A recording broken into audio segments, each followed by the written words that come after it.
Question number 11. Okay, now question number 11. See here, for a measuring a horizontal angle between two lines with a better accuracy then that given by vernier, the method commonly is used as అన్నాడు. అంటే ఏంది? If you take a point A and a point B, if you are interested to calculate the horizontal angle between point A and point B at a O, ఓకేనా? అయితే ఏం చేయాలి మనము దీని లోపల ఫర్ బెటర్ అక్యురసీ θ1 అండ్ మళ్ళీ θ2 and θ3, θ1 θ2 θ3, ఓకేనా? First ఏం చేయాలి, పాయింట్ ఓ నుంచి పాయింట్ ఏ నుంచి పాయింట్ బికి θ1, మళ్ళీ పాయింట్ ఏ నుంచి పాయింట్ బికి θ2, పాయింట్ ఏ నుంచి పాయింట్ బికి θ3, ఓకేనా? If you take these averages you will get a better accuracy.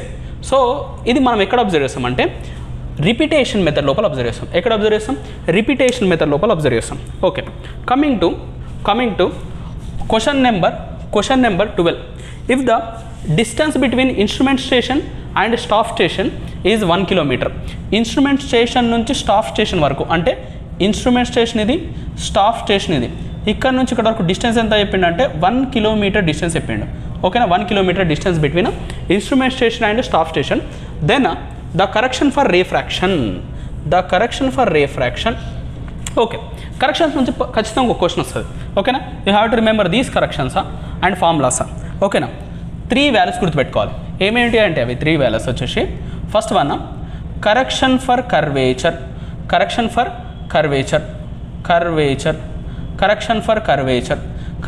Curvature is denoted by CC 0.07857 d². D should be in a kilometre. క్లియరా? తర్వాత next correction for refraction equal to CR 0.01122. It is a negative correction. Okay, it is a negative correction. It is positive 0.01122. D should be in kilometer. Final value correction for refraction will come in meters. Clear? తర్వాత next వచ్చి third one combined correction. Combined అని వస్తున్నా, correction గుర్తుపెట్టుకోవాలి. Combined correction plus 0.07857 minus 0.01122. ఫైనల్గా ఏమొస్తుందంటే మీకు answer 0.06735 d² వస్తుంది. ఏమొస్తుంది? 6735 d² వస్తుంది. ఓకే, ఇంకో క్వశ్చన్ అడుగుతాడు ఇక్కడ. D should be in kilometer. Put D in kilometers. Okay, correction for refraction equal to 1/7 times of correction for a curvature. ఓకేనా? ఈ క్వశ్చన్ కూడా వస్తుంది. ఎన్ని క్వశ్చన్స్ చెప్పినప్పటికీ 1 2 3 4 మొత్తం 4 క్వశ్చన్స్. ఎన్ని క్వశ్చన్స్? మొత్తం 4 questions. Correction for curvature, correction for refraction, combined correction. CR equal to ఏమవుతుంది? CR equal to 1/7 times of CC. Question ఎట్లయినా ఫ్రేమ్ చేయొచ్చు అని ఇష్టం. ఓకేనా? ఓకే, ఇక్కడ చూడండి. ఇక్కడ మనకేం క్వశ్చన్ అడిగిండు? If the distance between instrument station and stop station is 1 kilometre then correction for refraction అడిగాడు. ఏం అడిగాడు? కరెక్షన్ ఫర్ రేఫ్రాక్షన్ కింద minus 0.01122 kilo d². D should be in kilometres. ఇక్కడ ఏముంది మనకి? 0.06735 d² ఏంది మనకి? Combined correction. 0.07857 ఏంది మనకి? Correction for curvature. ఇక్కడ 0.01122. ఓకేనా? 1122. Option C is correct. 0.01122 d². D ఎంత? 1 కిలోమీటర్ కదా. D ఎంత? 1 కిలోమీటర్. సో ఏమవుతుంది? 0.01122 ఓకేనా? 0.01122 అవుతుంది. అదే option C is the right answer. తర్వాత next 13th question. Smallest division of a levelling staff. Smallest division of levelling staff ఎంత? Smallest division of levelling staff is 5 mm.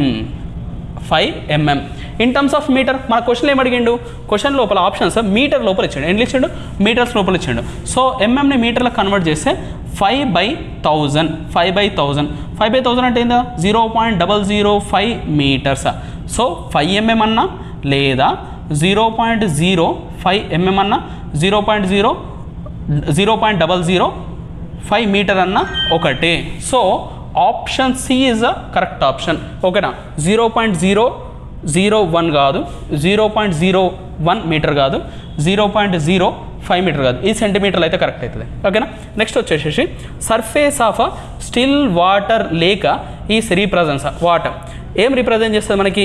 Level surface represent చేస్తుందా, mean sea level represent చేస్తుందా, horizontal represent చేస్తుందా, నన్నా. ఓకేనా, in this case surface of still water lake example ఏదైతే ఉందో ఆ example level సర్ఫేస్ని denote చేస్తుంది. దేన్ని డినోట్ చేస్తుంది మనకి? లెవెల్ సర్ఫేస్ని డినోట్ చేస్తుంది, లెవెల్ సర్ఫేస్ని డినోట్ చేస్తుంది. Next 15th question, when r is the radius of the curve, d is the degree of the curve and length of the chord is 30 meter, the relation between r and d. ఈ question అనేది ఎక్కడి నుంచి వచ్చింది మనకి? ఈ question అనేది curves నుంచి వచ్చింది. ఈ క్వశ్చన్ కర్వ్స్ నుంచి వచ్చింది. ఇక్కడ చూడండి ఇది ఏమంటాం మనము? దీన్ని ఏమంటాం? దీన్ని మనం కార్డ్ లెంత్ అని అంటాం. ఓకేనా, ఇక్కడ నుంచి ఇక్కడ వరకు డిస్టెన్స్ 30 మీటర్స్. ఎంతది? 30 మీటర్స్. ఇది 30 మీటర్స్ ఇక్కడ నుంచి ఇక్కడ వరకు. ఇక్కడ నుండి ఇక్కడ వరకు ఇది రేడియస్. ఇక్కడ నుంచి ఇక్కడ రేడియస్. ఇది ఏమవుతుంది మనకి? డిగ్రీ అవుతుంది. ఏమవుతుంది? డిగ్రీ అవుతుంది. ఇది రేడియస్, ఇది డిగ్రీ, ఇది కార్డ్ లెంత్. ఓకేనా, arc length or chord length. ఓకేనా, in some times arc length and chord length almost are equal. ఓకేనా, దీన్ని మనం 30 మీటర్ అని కూడా అనొచ్చు. ఓకేనా, దీన్ని 30 మీటర్ అని కూడా అనొచ్చు. Okay, take it as a chord length. ఓకేనా, వాడు మెన్షన్ క్లియర్ చేసింది కాబట్టి length of chord is 30 metre. If you take it as a 30 metre and radius is R and D is degree. So if you take a 30 meter, so r equal to 1719 by d. Okay na, in case of 30 meter chord length, whereas for 20 meter chord length, it is 1146 by d. It is 1146 by d. It is 1719 by d. Clear గా చూడండి, ఇక్కడ 30 metre అని mention చేస్తే option లోపల 1719 by d ని ఎత్కాలి. ఎక్కడుంది ఇది? 1719 by d, 1520 by d wrong, 450 by d, 4500 by d కాదు, 5400 by d అది కూడా కాదు. Option B is correct. Sir మరి 1719 by d అన్నారు కదా, 1720 by d ఉందంటే సో రఫ్గా నియరెస్ట్ వరకు తీసుకోవచ్చు. ఓకేనా, ఒక్కోసారి ఆప్షన్ లోపల 1720 కూడా ఇస్తాడు. ఈ ఆప్షన్ కూడా కరెక్టే. ఓకేనా, 1719 by d యాక్చువల్ ఆన్సర్. ఓకేనా, 1720 by d ఉంది కాబట్టి 1720 by d ని పిక్ చేయాలి. ఓకేనా, క్లియరా? Question number 16. Branch of surveying in which horizontal and vertical distance of a points are obtained by instrument observation is known as అని అన్నాడు. ఓకే, ఏంటి మనకి? Horizontal angle, vertical angle, vertical distance,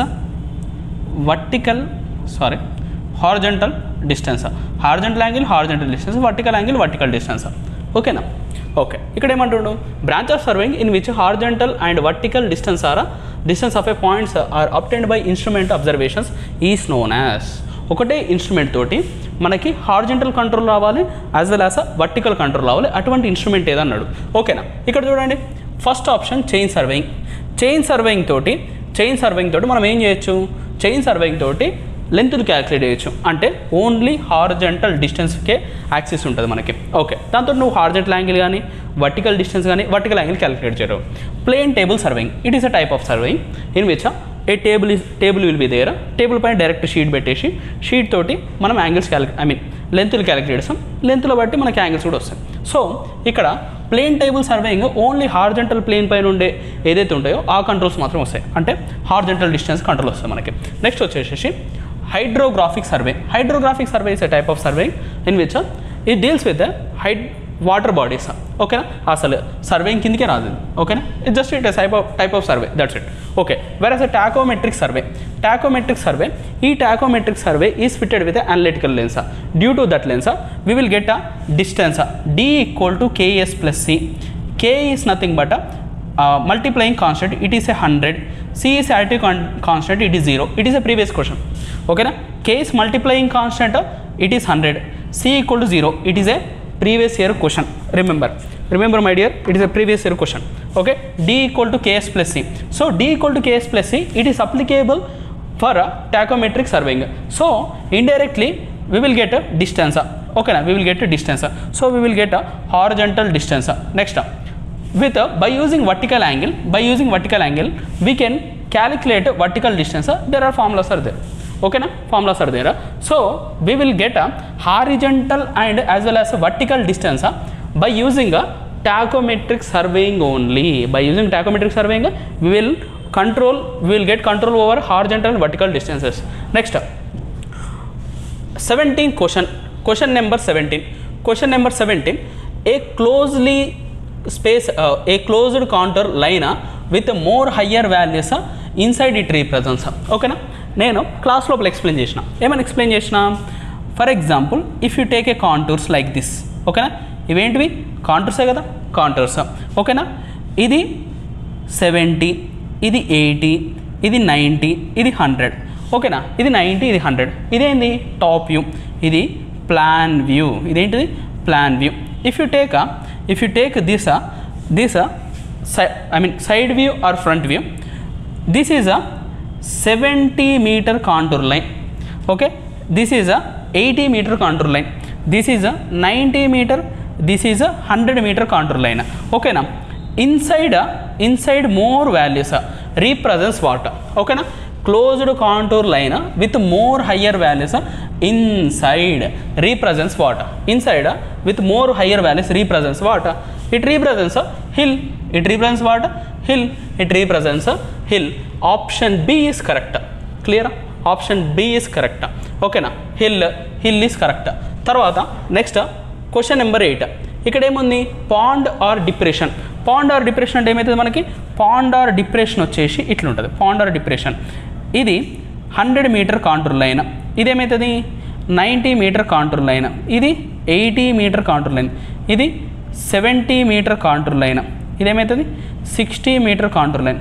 so 100 metre contour line, 90 metre contour line, 80 metre contour line, 70 metre contour line, 60 metre contour line. Inside పోయే కొద్దీ if value is decreases it represents a pond or depression. ఓకేనా, ఒకవేళ question లోపల closed contour line with more higher values inside ఉంది కదా, so ఇక్కడ more higher values కాకుండా lesser values represent చేస్తే దాన్ని మనం ఏమంటామంటే పాండ్ ఆర్ డిప్రెషన్ అని అంటాం. ఏమంటాం? పాండ్ ఆర్ డిప్రెషన్ అంటాం. తర్వాత question number 18, a series of straight parallelly widely spaced contour represents. ఓకేనా, క్వశ్చన్లో ఏమడిగిందంటే, క్వశ్చన్లో వచ్చేసి మనకి a series of straight and parallel widely spaced contours. ఇవన్నీ కాంటూర్ లైన్స్ నాన్న, ఈ కాంటూర్ లైన్స్ ఇవి ఎట్లున్నాయంటే ఒకదానికొకటి ప్యారలల్గా ఉన్నాయి, ఇంకా నెక్స్ట్ వైడ్గా ఉన్నాయి. ఎట్లున్నాయి? వైడ్గా ఉన్నాయి. సో అటువంటి కాంటూర్స్ ఏవైతే ఉన్నాయో అవి ఏం రీప్రజెంట్ చేస్తాయి అంటే మనకి ఫ్లాట్ సర్ఫేస్ని రీప్రజెంట్ చేస్తాయి. ఏ సర్ఫేస్ని రీప్రజెంట్ చేస్తాయి? ఫ్లాట్ సర్ఫేస్ని రీప్రజెంట్ చేస్తాయి. ఇఫ్ యూ టేక్ కాంటూర్స్ అన్న flat surface it will be evenly spaced, అంటే that means widely spaced contour lines represents flat surface. ఏంటిది? ఫ్లాట్ సర్ఫేస్ రీప్రజెంట్ చేస్తాయి. తర్వాత next a series of closely spaced contour lines represents a series of closely spaced widely spaced ఏంది? Flat surface. Widely spaced ఏంది? Flat surface. Whereas a series of closely spaced, question లోపల చూడండి, ఇది key point closely spaced. ఇక్కడ ఏంది key point? Widely spaced ఉంటే flat surface, closely spaced ఉంటే steep slope. ఏం రిప్రజెంట్ చేస్తుంది మనకి? స్టీప్ స్లోప్ రిప్రజెంట్ చేస్తుంది. స్టీప్ స్లోప్ ఇది కదా, స్టీప్ స్లోప్. ఓకేనా, స్టీప్ స్లోప్. ఓకేనా, if you take a vehicle like this it will be like this, it is steep slope. ఓకేనా, స్టీప్ స్లోప్స్ పైన మనము కాంటూర్స్ డ్రా చేస్తే ఆ కాంటూర్స్ ఏవైతే ఉన్నాయో కాంటూర్ లైన్స్ అన్నిటి దగ్గర వస్తాయి. అర్థమవుతుందా? Closely spaced contour lines represents steep slope. ఏం రిప్రజెంట్ చేస్తుంది మనకి? అది స్టీప్ స్లోప్ని రిప్రజెంట్ చేస్తుంది. Whereas question number 20, the angle of intersection of a contour and ridge line is the angle of contour and a ridge line is 90 degrees. Remember my dear, it is 90 degrees. ఓకేనా, ఇది 90 degrees గుర్తుపెట్టుకోండి. ఇవి contours నుంచి వచ్చే important question. దాంతోపాటు మీ curves లోపల elements of cups దాని నుంచి క్వశ్చన్ వస్తుంది. నెక్స్ట్ వచ్చేసేసి ఇంకో క్వశ్చన్ వచ్చేసేసి లాస్ట్ చాప్టర్స్ జీపీఎస్ వర్క్ చేయాలంటే ఎన్ని నెంబర్ ఆఫ్ శాటిలైట్స్ అనేవి కావాలి, ఎన్ని ఆర్బిట్స్ కావాలి, 6 ఆర్బిట్స్ కావాలి. ఓకేనా, 6 ఆర్బిట్స్ కావాలి, 4 శాటిలైట్స్ కావాలి. ఒక పర్టికులర్ ఆబ్జెక్ట్ని డిఫైన్ చేయడానికి మనకు 4 నెంబర్ ఆఫ్ శాటిలైట్స్ కావాలి, 6 ఆర్బిట్స్ కావాలి. ABCDEF ఓకేనా, అప్ టు F వరకు మనకి నెంబర్ ఆఫ్ ఆర్బిట్స్ ఉంటాయి. ఈచ్ ఆర్బిట్ లోపల మనము 4 శాటిలైట్స్ని ప్రజెంట్ చేస్తాము. దానివల్ల రొటేషన్ జరుగుతూ ఉంటుంది. దానివల్ల మనకు జీపీఎస్ అనేది యాక్టివేట్ అయిపోతుంది. తర్వాత నెక్స్ట్ వచ్చేసేసి ఏవైతే ప్రిన్సిపల్స్ ఉన్నాయో ప్రిన్సిపల్స్ ఇంపార్టెంట్. తర్వాత ప్రిన్సిపల్స్ తర్వాత చైన్ సర్వేయింగ్ లోపల టేప్ కరెక్షన్స్ ఉంటాయి. Tape corrections important. Compass surveying లోపల వచ్చేసేసి మనకి అర్థమెటిక్ చెక్స్. తర్వాత నెక్స్ట్ వచ్చేసి హోల్ సర్కిల్ బేరింగ్ నుంచి రెడ్యూస్ బేరింగ్ కన్వర్ట్ చేయడం, రెడ్యూస్ బేరింగ్ నుంచి హోల్ సర్కిల్ బేరింగ్ కన్వర్ట్ చేయడం. ఓకేనా, true bearing and magnetic bearing మధ్య రిలేషన్, డిక్లినేషన్ అంటే ఏంది, తర్వాత డిప్ అంటే ఏంది ఇవి. తర్వాత నెక్స్ట్ వచ్చేసేసి మనకు థియోడలైట్. తర్వాత థియోడలైట్ లోపల మనకి ఆ క్లాంప్స్ని ఎట్లా యూజ్ చేస్తాము, అప్పర్ క్లాంప్ ఎప్పుడు యూజ్ చేస్తాము, లోవర్ క్లాంప్ ఎప్పుడు యూజ్ చేస్తాము. తర్వాత నెక్స్ట్ వచ్చేసేసి ఇందాక చెప్పినా కదా, కంబైన్డ్ కరెక్షన్, రేఫ్రాక్షన్, తర్వాత కర్వేచర్, కరెక్షన్ ఫర్ కర్వేచర్. ఓకేనా, ఆ కరెక్షన్స్ లాంటివి. తర్వాత టాకోమీటర్ లోపల వచ్చిన మనకు D = KS+C అనేది, K అంటే multiplying constant, C = additive constant, K = 100, C = 0. ఓకేనా, ఇటువంటి కాన్స్టెంట్ వాల్యూస్ ఏవైతున్నాయో ఆ వాల్యూస్ అలాంగ్ విత్ కర్వ్స్. ఇందాక డిస్కస్ చేసినాం కదా కర్వ్స్ గురించి. కర్వ్స్ తర్వాత ఇంపార్టెంట్ వన్ కాంటూర్స్. కాంటూర్స్ అనేది కొద్దిగా ఇమాజినేషన్ ఉండాలి. ఓకేనా, ఇమాజినేషన్ ఉండాలి. వైడ్లీ స్పేస్డ్ అంటే ఏంది, కాంటూర్ వాల్యూస్ ఇన్సైడ్ పోయే కొద్దీ పెరుగుతూ ఉంటే మనం దాని హిల్ని రీప్రజెంట్ చేస్తుంది. అదే కాంటూర్ లైన్స్ అనేటివి ఏవవుతున్నాయో ఇన్సైడ్ పోయే కొద్దీ వాల్యూస్ అనేవి డిక్రీజ్ అయితే అది మనకు డిప్రెషన్ని రీప్రజెంట్ చేస్తుంది.